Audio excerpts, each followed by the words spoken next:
Do you ever feel like you were doing everything right in your career, but you still felt exhausted, disconnected, or alone? Amy Vaughan did exactly what the creative world tells you to do. She led campaigns for global brands like P&G, Ford, and Walmart. She won awards, she climbed a ladder, and yet something was missing. Instead of chasing bigger titles or doubling down on the hustle, Amy made a different move. She decided to build community as a foundation for long-term success. Today, Amy is the owner of Together Digital and the Marketer Collaborative, two communities that have helped tens of thousands of creatives and marketers grow their careers through connection, collaboration, and real support. Together Digital alone has grown to nearly 1,000 members, mostly through referrals, and has hosted events for over 40,000 women. In this episode, Amy shares why community matters more than ever in the AI era, how she built a thriving member-led network, and what creators and entrepreneurs need to rethink if they want sustainable success in the years ahead. So it was really a lot of those conversations of like, what draws you into a space?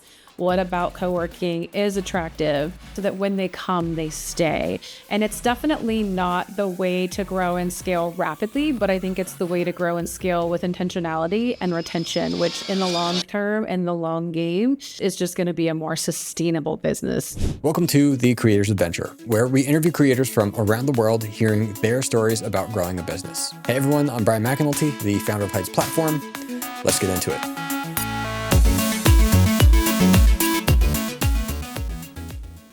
Hey, Amy, welcome to the show. Thanks. I'm happy to be here, Brian. The first question for you is, what is the biggest thing that you did or you are doing that has helped you to achieve the freedom to do what you enjoy? Taking the leap into entrepreneurship was one of the biggest and scariest things that I'd have ever done. But it has created so much freedom and autonomy for me. I'm quite the accidental entrepreneur. I actually was a part of the community that I now own and operate. I had been working for agencies for about 15 years as a creative director. Fell in with the Together Digital community and fell in love with the premise and the support that I received as busy working mom of two, a creative director. So kind of balancing ambition and parenthood was a big challenge for me, something very new that I wasn't accustomed to. And this community really helped to support me through that kind of experience and change in life, as well as being a caretaker for my mom, navigating relational issues. Like this community has shown up for me more than professional. And so it was no doubt when I was asked if I wanted to run the organization in 2019, when I was asked, I said, absolutely. So I started running it in November of 2019, right before the pandemic. And then everything shut down and I had to take this very much in-person community organization and try to figure out how to pivot and help create that same magic, but virtual.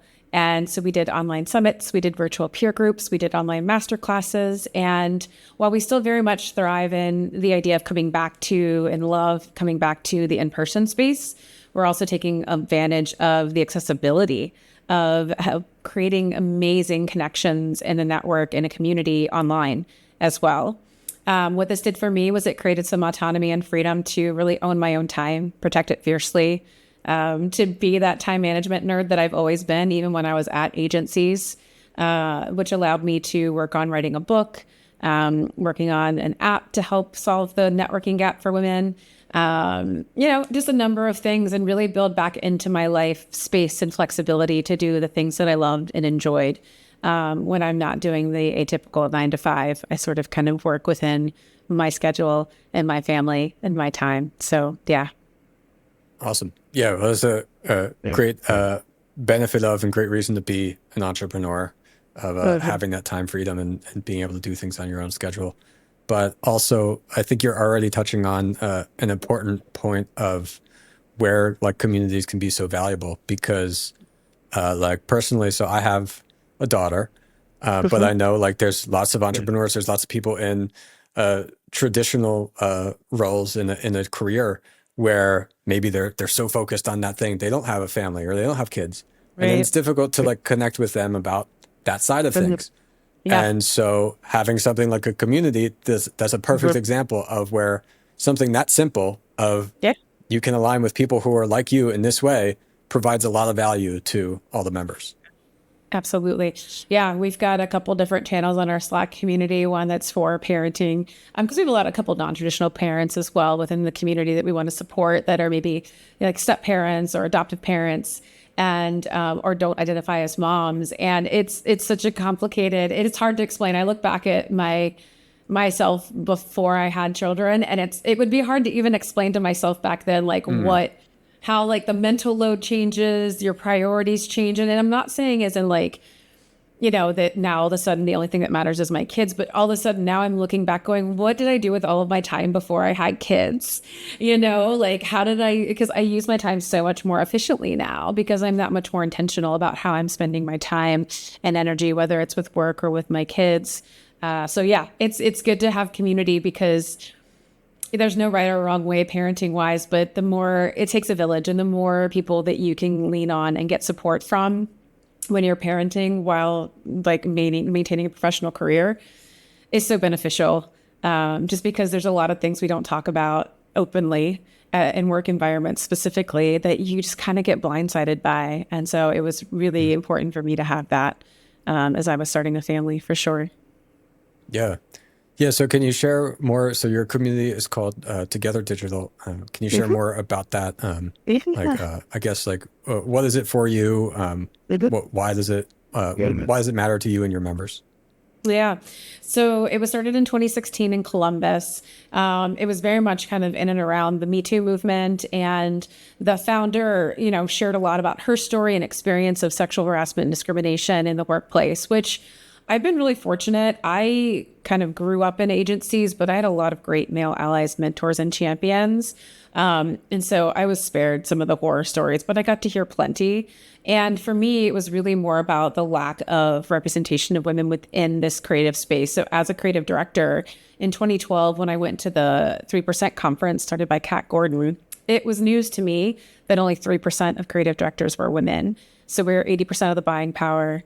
Yet the marketing messages we receive, only 3% of those messages are concepted and crafted by women. And so I didn't know at the time what an anomaly I was. So yeah, that was kind of like the spark that started the whole thing.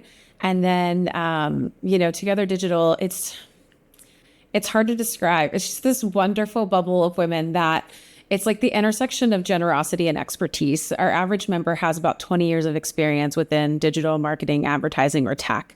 They've got a varied background. Some of them have degrees in marketing and advertising, and some of them, are self-taught. Some of them are designers and creatives. Some of them are developers. So it's a broad spectrum. Digital kind of encapsulates a lot now than when it was in 2016. We're all digital now. But like I said, we have an amazing online supportive community where you can ask for whatever you need. No guilt, no shame. You can give and there's no judgment. It's just really a space where women truly support other women, which you don't always find in every work environment or every culture or club or association or environment. So we've worked really hard to sort of create that space for our women so that, entrepreneurs, freelancers, contractors, they all work together.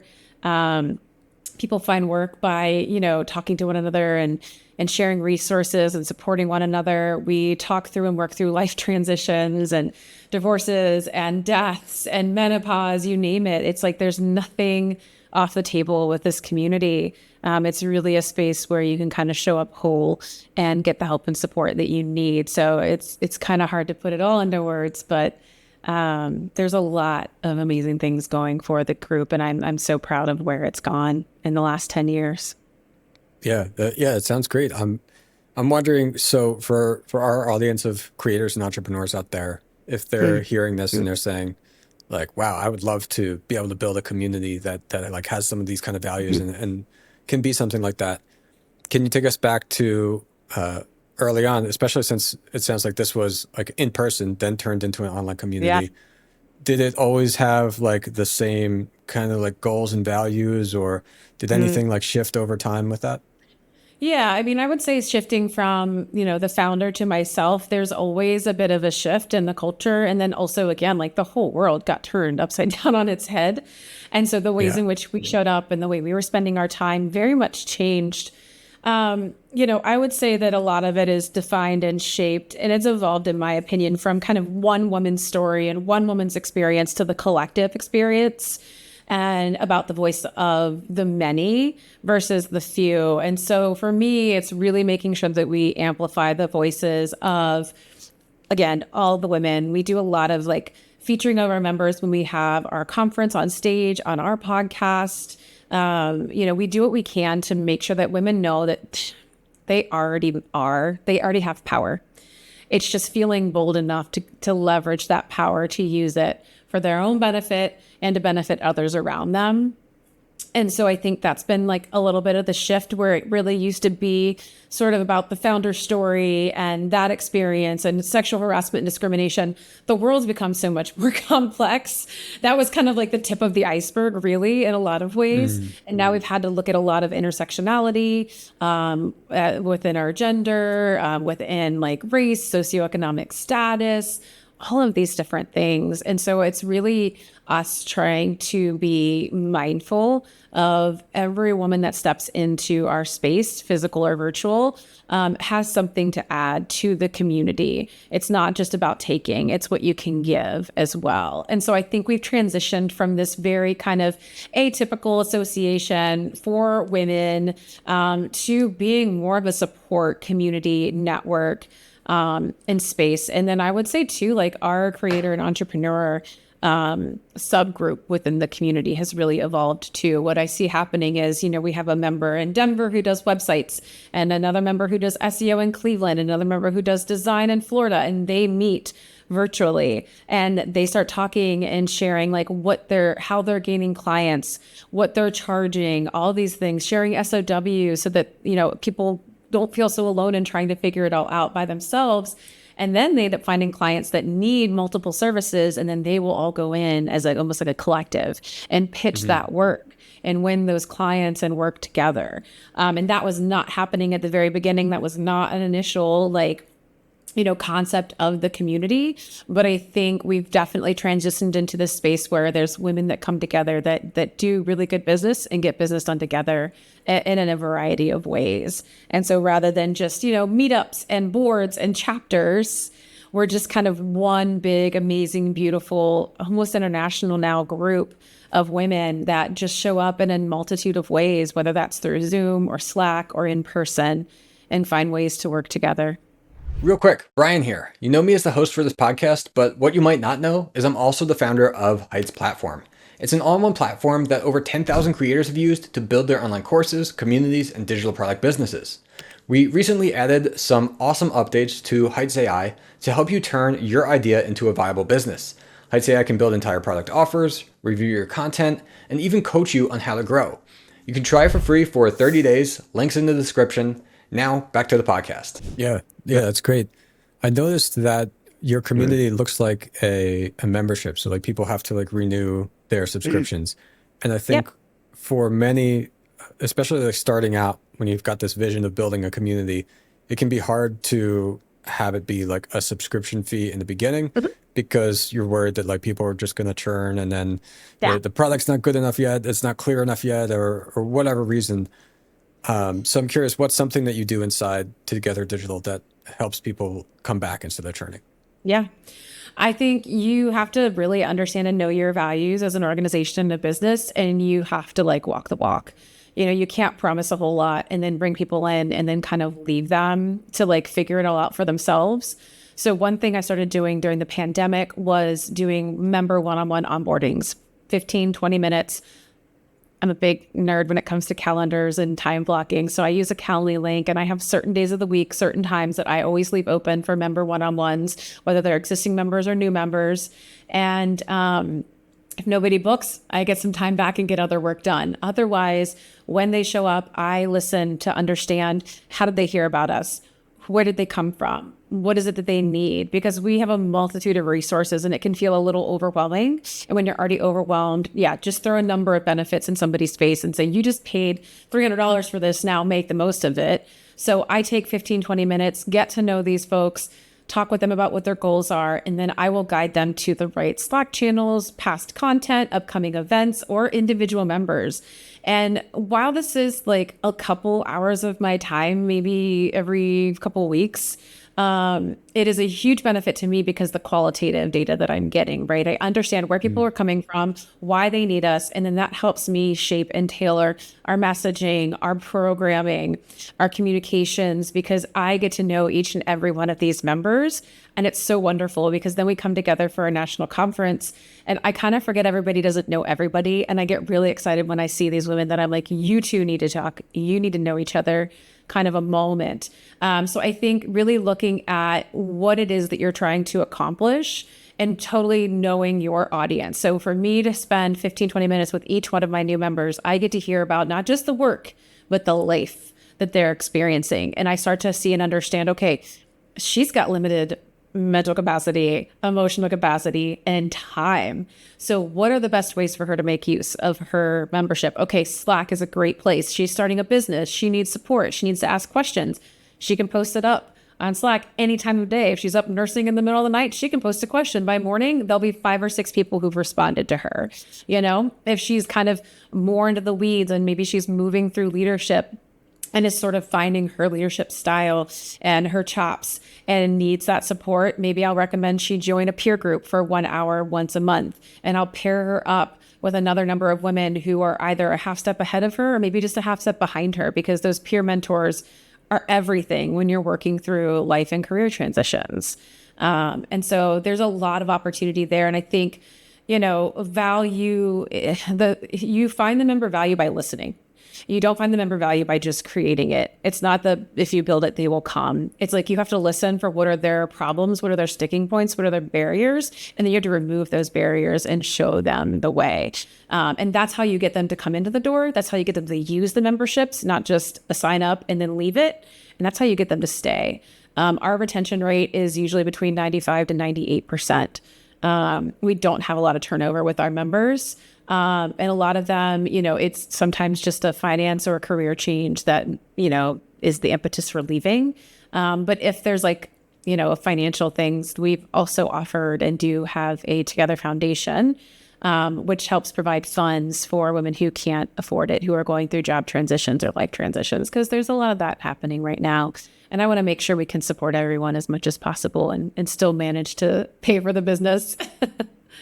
Yeah, that's excellent. I really like that idea about doing the one-on-ones, and like that's something we do in our business as well. Not like in our community directly, but inside our software platform, and it's something that I think people overlook, because many entrepreneurs might say, "Oh, I don't want to do that because now I'm giving away what could be like coaching time, or it's taking my time, and this was supposed to be this magical recurring revenue thing that I didn't have to put time into."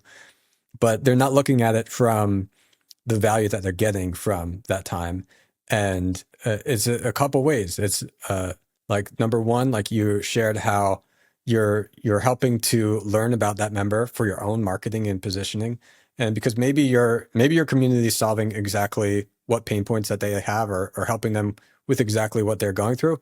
But if they're thinking of it in some certain way and your landing page is not like communicating that, they may not understand that. Or maybe you got somebody that just about understand that, but they understood something enough to buy, but they didn't know you could help them. They communicate that to you and you realize, oh, wow, well, I should probably mention this because we definitely do solve this like main issue, but they didn't realize that. And so that in itself is already super valuable. But then also by like getting them situated and helping them find their way, like you said, that also is part of what can really drive that great retention. Like one call can kind of kickstart them for everything they need, as opposed to just, like you said, throwing them in there and then it's like, well, good luck. And it's so relational. And I mean, having worked in agencies before and certain razor company having to start like a subscription model membership thing for them, like I'm pretty well acquainted with like the ins and outs of like memberships and subscriptions and the tactics and the strategies. And there's a lot to it, but I think community building is so much more nuanced. So it's like, I would never I don't know. It's one of those things like I get kind of the ick when I talk about like, oh, it's a membership model because it's more than that. And so I don't treat it like that. These members aren't numbers. They're people who have needs. And like you said, it really helps us identify our blind spots by taking that time and doing that listening. And again, 15, 20 minutes of my time, here and there, it's definitely paid off because not only that, but it's relational. And so now they feel seen and heard, which is a part of our values and who we are. And so it's like, just because my title says CEO doesn't mean my door isn't open, doesn't mean that I'm not accessible.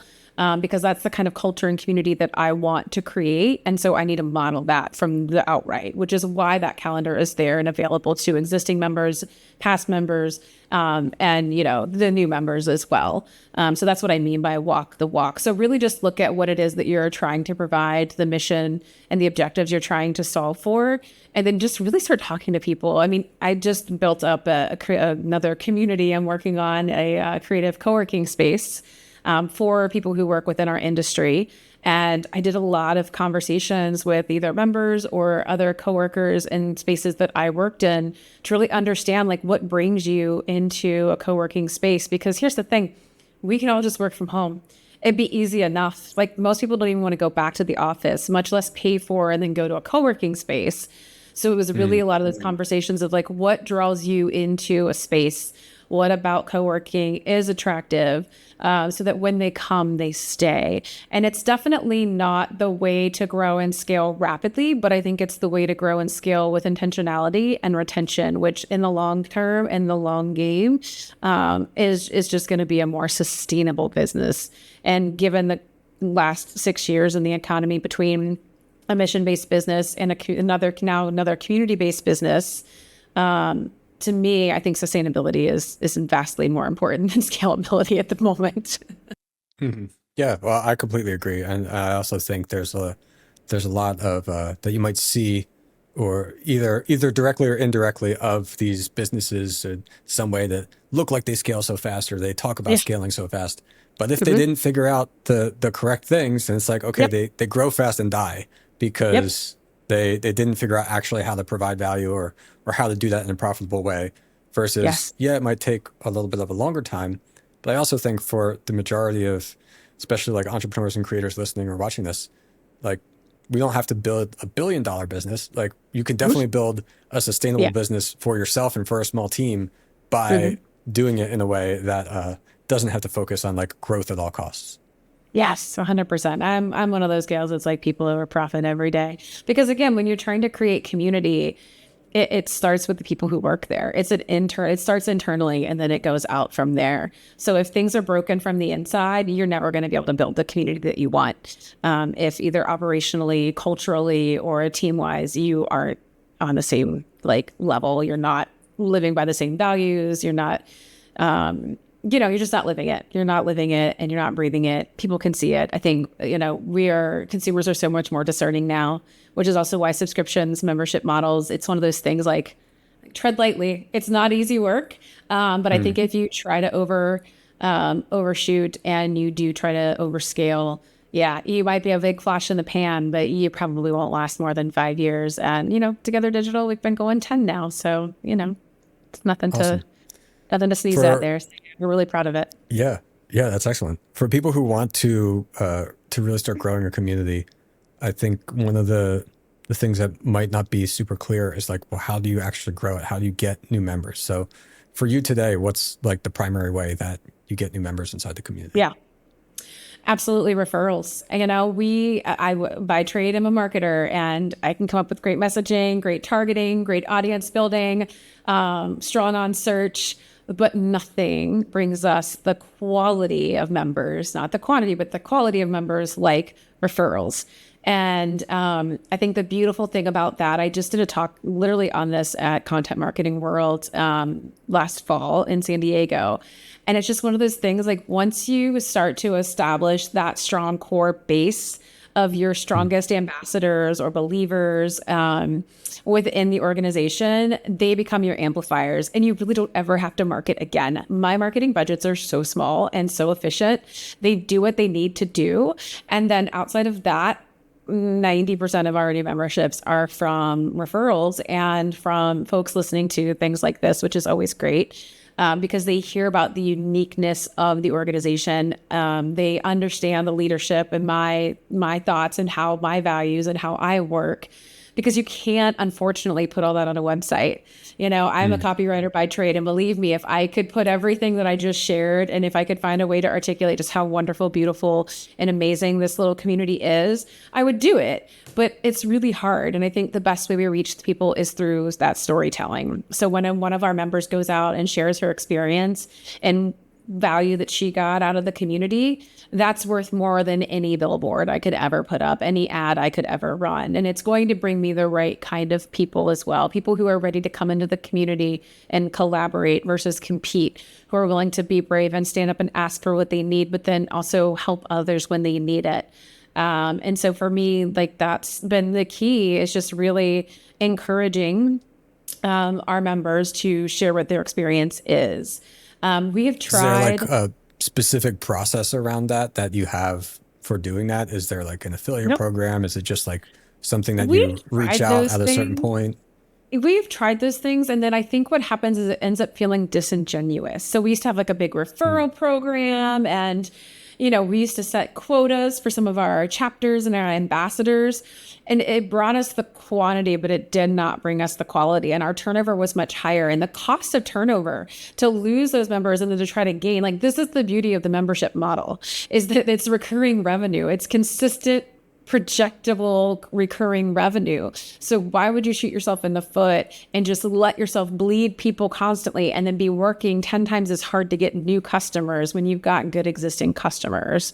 So that's been my mentality. And like you said, it doesn't make for $1 billion business by any means, but it's created a very effective business that achieves and accomplishes its mission, and has helped and supported so many women in so many ways. We have helped countless women start businesses. We had one woman who got a $60,000 a year raise through some advice that she got on an ask and give exchange. We've had helped women create parental leave policies for their startups when there was none. There's just we've inspired women to publish books, start their own coaching, build websites that for their coaching businesses. There's just been so many things that I don't even get to hear all of it. Sometimes I'll hear years later, I'll be like, I was in this peer group and this thing happened and then I got this job and then I did this. And I'm like, oh my gosh, we do a member survey. I will highly recommend that. Talk to your members. If you're not doing onboarding, do a survey of potential members if you're starting to build that community, so you can truly understand what the needs are. Again, it's not if you build it, they will come. You have to find the need and you have to fall in love with the problem, not the product, and then start to kind of build from that. And I think that's what's going to help you sort of, stick out from the crowd and really sort of help you create something meaningful and sustainable. Because again, to me, that's the mission and the goal of Together Digital. The plight of women and inequality is not going away anytime soon. And so it's one of those things that we just need to keep. We need to keep the lights on. We need to keep going.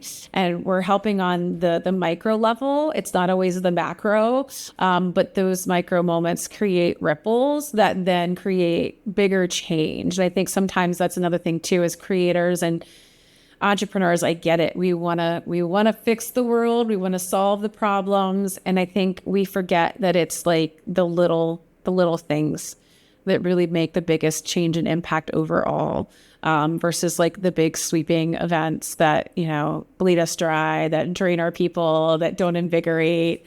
I think there's just a lot to be looked at in the space of memberships and communities and organizations.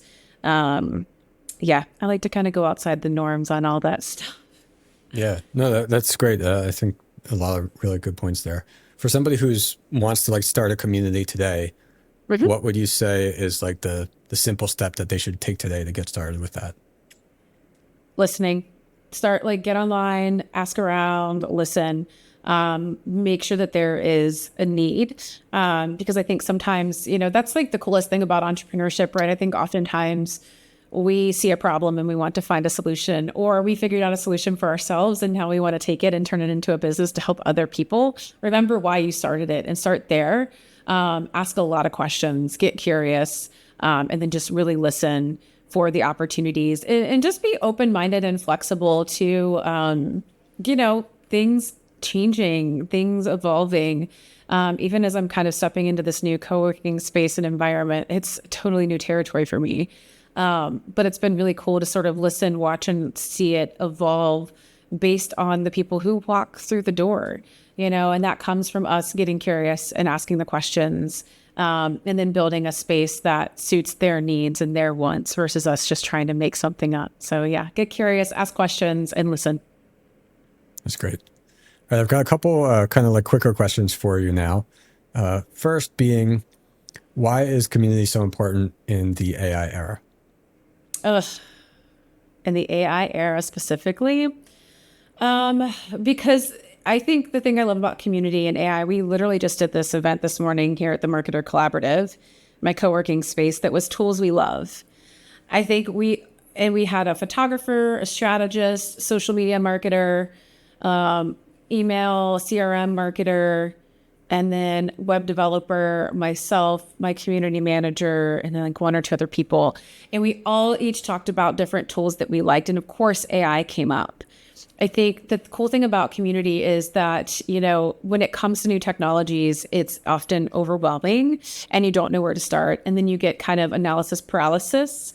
Between Together Digital and our Marketer Collaborative community and this event that we did this morning, it's so nice to cut through the clutter and see someone using tools that leverage AI or that are AI and then help us know what use cases might work best for us. It really cuts down on the overwhelm. And then, of course, it's like we're using AI more and more. Community is great because it builds human connection. We can't just be sitting with our AI bots all day, every day, as easy as it might be for some. I think getting back together in person is big. So I would say it's twofold. I think it's getting back together, getting that human connection, and then just understanding the technology that's out there, cutting down on the overwhelm, seeing the use cases, getting those personal recommendations. It'll help you find the right tools so you're not trying to do it all in the dark and alone. Yeah. Next is, what do you think is the biggest lie creatives are told about success? That it's about titles and money. I kind of chased that for the longest time. As soon as I learned you could be creative and actually get paid a decent salary, I was like, sign me up. I went to a small school in the middle of nowhere. I thought you were either a starving artist or an aspiring author, or, you'd have to trade it all in for a business suit. So when I learned about being able to be creative or a creator that would actually pay well, I spent about 15, 20 years chasing those things only to find out that it was like, oh, the title and the salary aren't what make me happy. It's problem solving. It's using my creativity to solve business problems that I love. It's the people that I work with that I enjoy. It's the purpose in my work that, brings me the most satisfaction. And so I would say, I think it's about redefining success on your own terms and what that looks like. And that will give you the freedom to be more expressive and more creative in more ways than you imagined, because you're not just chasing the titles and the dollar signs. You're actually creating to create. And then that is what, then the money and everything else will come after. Yeah, I agree. What does a small community give somebody that no amount of followers ever will? Actual support, like legitimate showing up. When big life changes happen, I think you're just going to be floored by the amount of genuine, like legitimate support that shows up in the form of like, it was wild. I had a day 3 or 4 weeks ago and a lot of my community knew about it. And I had flowers showing up. I had cheesecake DoorDash to my door. Followers won't do that, because first of all, they're not going to have my home address, but your community members will. And I think that authentic, genuine showing up, your followers know your facade and like your persona. They might not know you. Whereas I would say your small community, they know you. They know you because they know you and they sit with you in rooms versus like the like or the follow. So yeah, that would be my answer. Yeah, that's great. So on this show, I like to have every guest ask a question to the audience. If you could ask our audience anything, whether something you're curious about or kind of want to get everybody thinking about, what would that be? Yeah, I would love to know Or why? What is it about certain communities that keep you coming back? I mean, that's always my question of like, one, why do you walk into the room with a certain community? And then two, why do you stay? Those are two always big, important questions that I have for our members as well. Yeah, I like that. So Amy, it was great talking with you. Before we get going, where else can people find you online? Absolutely. LinkedIn's a great place. I'm there pretty often as an avid networker. It's the way a lot of people reach out. So it's just Amy P. Vaughan on LinkedIn. Or you can find us at togetherindigital.com is our website. Or if you're in the Cincinnati area and you're looking for a great place to co-work, themarketercolab.com is our website. All right. Amy, thanks so much. My pleasure. Thanks, Brian. I'd like to take a moment to invite you to join our free community of over 5,000 creators at creatorclimb.com. If you enjoyed this episode and want to hear more, check out the Heights Platform YouTube channel every Tuesday at 9 a.m. US Central. To get notified when new episodes release, join our newsletter at thecreatorsadventure.com. Until then, keep learning, and I'll see you in the next episode.